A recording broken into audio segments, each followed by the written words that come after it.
साल 2025 और 26 में एक बड़े परिवर्तन का दौर प्रारंभ होने जा रहा है।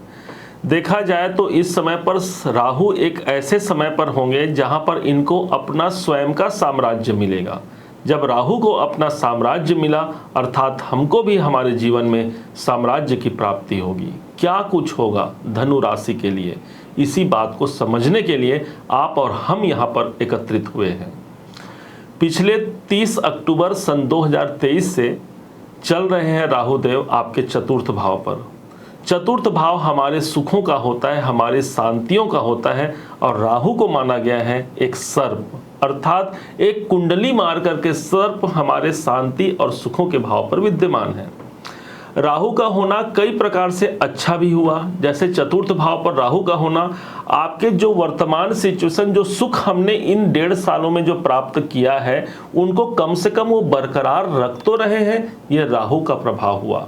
हमारे जो वर्तमान सिचुएशन से हम बाहर निकलने के लिए जो प्रयत्न कर रहे हैं, जो हमारे अंदर इच्छाएं बलवती हैं किसी इवेंट को प्राप्त करने के लिए, वो इच्छाएं ही हमें राहु प्रदान करता है।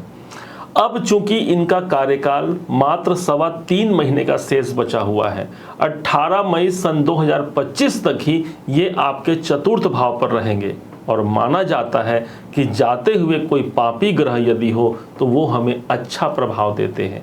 तो इस हिसाब से अगला 3.25 महीना हमारे लिए राहु के हिसाब से अगर देखा जाए तो एक बड़े परिवर्तन को प्रदर्शित करता है, जहां पर प्रॉपर्टी से जुड़े हुए कार्य आप पूरा कर सकते हैं। इस समय पर भूमि, भवन, वाहन, मकान से जुड़े हुए कार्य पूरे होंगे, या फिर ये मान सकते हैं यदि इन कामों को लेकर के कोई अवरोध की स्थिति है, कोई काम यदि नहीं बन पा रहा है, तो इस समय पर कार्य बनने की संभावना, उनकी उम्मीदी कई गुना अधिक बढ़ जाती है। अब एक ऐसा डेट प्रारंभ होता है, ध्यान से समझिएगा, एक ऐसा डेट आएगा जो 18 मई 2025 से लेकर के अगले 1.5 सालों तक यही राहुदेव अपने कारक स्थान पर आ जाएंगे।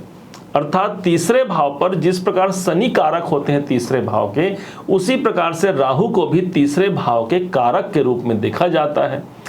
पहला कारण। दूसरा प्रभाव हो गया कि राहु अभी तक गुरु के राशि पर थे, जो आपके अपने राशि के स्वामी के राशि पर थे।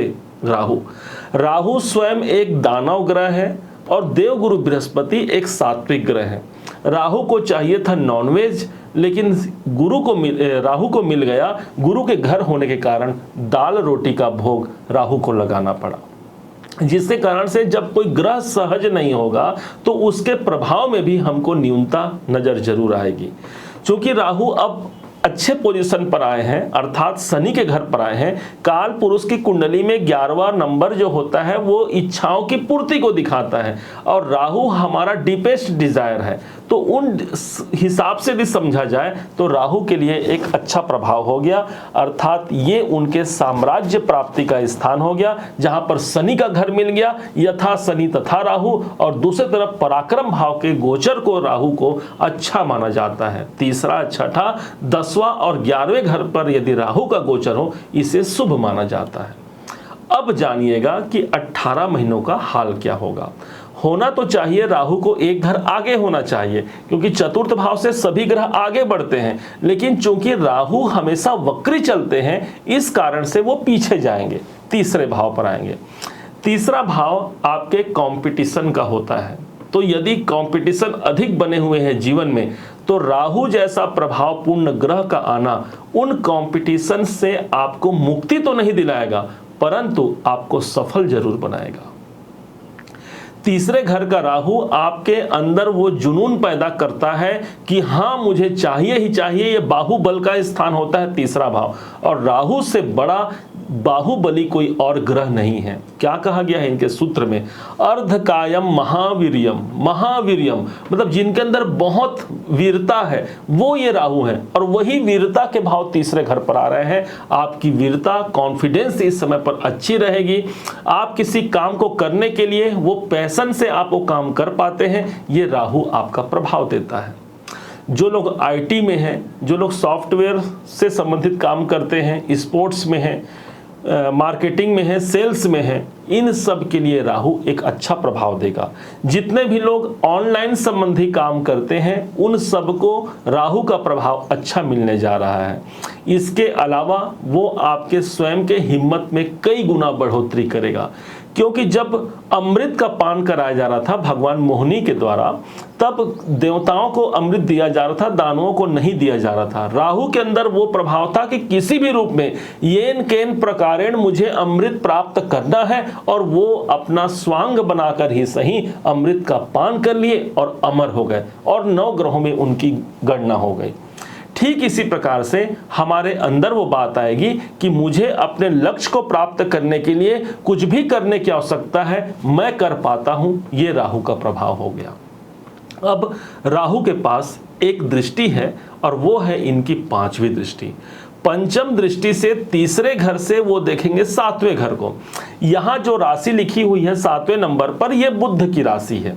बुध और राहु का आपस में मित्रता होने के कारण राहु की जो 7वें भाव पर पंचम दृष्टि है, व्यापार जगत के लिए अच्छा हो गया। चूंकि ये दशम से दशम स्थान है आपका 7वां भाव, तो कुल मिलाकर के कैरियर के लिए एक अच्छा समय है, जहां पर हम अपने आप को प्रूव करते हैं, अपने आप को साबित करते हैं, और चाहे कुछ भी हो जाए मुझे अपने कैरियर में उन सक्सेस को प्राप्त करना है। ये अंतरात्मा से आपको राहु प्रदान करता है और आप अपने कैरियर में एक बड़ी अवसर को प्राप्त कर पाते हैं। बिजनेस के लिए अच्छा हो गया। हो सकता है कोई और बिजनेस आप ओपन करना चाहते हैं, हो सकता है आप जॉब करते हैं, किसी नए बिजनेस में इन्वॉल्व होना चाहते हैं, राहु आपके लिए पॉजिटिव काम करेगा। दाम्पत्य जीवन के लिए लेकिन कुछ हमको सतर्क रहने की आवश्यकता भी रहेगी। राहु है ना, हमको भय और भ्रम भी देता है। अनायासी अपने पार्टनर को लेकर के भय और भ्रम आ सकता है, इस बात को समझिएगा। कभी कभी ऐसा लग सकता है कि इतना मेहनत करने के बावजूद भी मुझे सफलता हाथ नहीं लगेगी, और यही इनसिक्योरिटी देना राहु का काम होता है। जो इन बातों पर उलझ जाए, जो अपने इस डर पर जो उलझ जाए, वो कभी सफल नहीं हो सकता। तो उसी डर से बाहर निकलना ही राहु को जीतना है, अर्थात अपने सक्सेस को प्राप्त करना है। जिनके विवाह नहीं हो रहे हैं या जो विवाह की कामनाओं को पाना चाहते हैं, तो उनके लिए भी राहु एक अच्छा काम करेगा। उनको अपने जीवन साथी की तलाश पूरी होती, क्योंकि राहु ने तलाश किया था किसी भी रूप में मुझे अमृत पाना है। इस हिसाब से आपके जीवन साथी की तलाश को भी ये पूरा करता है। राहु के पास जो सबसे पॉजिटिव इनकी एक दृष्टि रहेगी वो है इनकी 9वीं दृष्टि। क्यों आखिर पॉजिटिव कहा हमने, आपको प्रूफ के सहित इसका विश्लेषण करेंगे। इनके पास जो 9वीं दृष्टि है वहां से सीधे ये देखेंगे 11वें घर को। एक तो 11 नंबर की राशि पर है और ऊपर से 11वें भाव पर इनकी 9वीं दृष्टि आ रही है, और उसके बाद भी जिस राशि पर इनकी दृष्टि है वो शुक्र की राशि है। शुक्र और राहु दोनों का कॉम्बिनेशन अच्छा है। राहु वहां पर अच्छा काम करेंगे, कोई बड़े लाभ के अवसर मिल सकते हैं। बहुत बड़ा लाभ यहां पर दिलाना राहु का काम होता है। शनिदेव किसी इवेंट को पूरा कराने के लिए पर्याप्त समय लेते हैं, अच्छा हो या बुरा हो पर्याप्त समय लगेगा, लेकिन राहु रातों रात करोड़पति और रातों रात रोडपति बना देने का जो दायित्व है वो राहु के पास है। इनकम भाव पर देखेंगे, और राहु के पास इच्छाएं हैं। 11वां घर हमारी इच्छाओं का होता है। इस समय पर सबसे अधिक इच्छाएं बलवती होंगी आपकी। जो आपको प्राप्त करना है, चाहे वो कैरियर हो, सक्सेस हो, धन हो, फैमिली हो, उनके प्रति आपके डिजायर बढ़ेंगे, और हमारा इंटरनल जो डिजायर है वही राहु का दूसरा नाम है। इस हिसाब से बड़े लाभ के अवसर का मिलना, जो काम आप कर रहे हैं उसमें बड़ी प्रगति का मिलना राहु का काम है। क्योंकि लाभ अकेला लाभ ही नहीं होता, धन से इनका संपर्क होता है। क्योंकि राहु देव तीसरे घर पर यदि चल रहे हैं तो ये सदैव वक्री रहते हैं, तो मतलब इनका प्रभाव तीसरे द्वितीय भाव से तो जुड़ ही गया ना। इसके हिसाब से बड़े धन लाभ का अवसर भी ये राहु हमको प्रदान करते हैं। हमारा जो कार्य नहीं चल पा रहा है या जिसको लेकर के हमारे मन में भय उत्पन्न है, उस भय से मुक्त दिलाते हुए राहु हमको बड़े लाभ के अवसर तक जोड़ पाते हैं। कैसे इस राहु के शुभ प्रभाव को बढ़ाया जाए, कैसे इस राहु को बैलेंस किया जाए, इसको बड़े ध्यान से समझिएगा।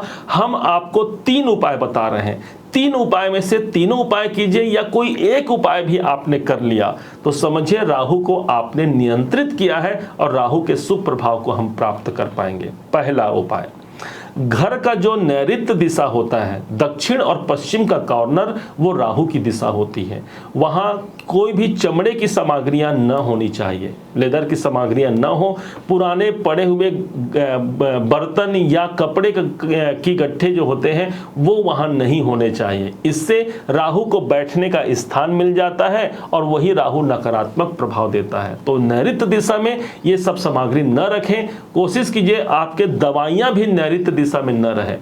हम कोई बीमारी में रहते हैं और यदि दवा हम नैऋत्य दिशा में रख दें तो वो बीमारी कभी जाता नहीं और दवा हमारा कभी समाप्त नहीं होता। तो इन सामग्रियों को आप नैऋत्य दिशा से हटा दीजिए। दूसरा उपाय, घर का जो टॉयलेट है वो राहु का स्थान है, इससे उसे जितना क्लीन रखेंगे राहु आपके जीवन को उतना क्लीन रखेगा, साफ रखेगा, चमकाएगा। तीसरा उपाय, भगवान देवाधिदेव महादेव की आराधना करना, उन पर जलाभिषेक करना। रुद्राभिषेक एक अच्छा उपाय बताया गया है इस राहु को बैलेंस करने के लिए, इस राहु के शुभ प्रभाव को लेने के लिए। हम रुद्राभिषेक करते हैं, पंचामृत से भी कर सकते हैं प्रत्येक सोमवार के दिन, या प्रतिदिन भी करना चाहें तो नॉर्मल जल में कुछ गंगा जल की बूंदे डाल करके आप भगवान शिव को आराधना कर सकते हैं, भगवान शिव की। इससे भगवान देवाधिदेव महादेव की कृपा भी मिल गई और राहु हमारा नियंत्रित होकर के एक अच्छा प्रभाव दिया। एक उपाय और बताते हैं जो बड़ा ही लॉजिकल है, हमने अपने जीवन पर किया, बहुत लोगों से कराया, आप भी करके देखिएगा, और वो है धूप दिखाना। राहु को धुआं ग्रह माना जाता है, आप सब जानते हैं। उसी हिसाब से यदि हम घर में धूप प्रज्वलित करते हैं, धूप दिखाते हैं, स्टिक हो या गाय के कंडे से बना हुआ धूप जला लें, उसमें कुछ वनस्पति, कुछ सुगंधित सामग्रियां डाल करके यदि घर में दिखाएं तो इससे नकारात्मक ऊर्जा समाप्त होता है, अर्थात राहु के नकारात्मक ऊर्जा दूर हो गए और घर में एक पॉजिटिव सकारात्मक ऊर्जा का संचार हो जाता है। उम्मीद है आप सबने इसे समझा, आप सबने इसे जाना है। यदि आपने इसे समझा है, जाना है, मेरे समझाने का प्रयास यदि आपको सार्थक लगा हो, मेरे समझाने का तरीका यदि आपको सार्थक लगा हो, तो हर बार की भांति इस बार भी अपना प्यार भरा लाइक और कमेंट करना कभी मत भूलिएगा। और हाँ, यदि अभी तक आपने चैनल को सब्सक्राइब नहीं किया है, सब्सक्राइब जरूर कीजिएगा।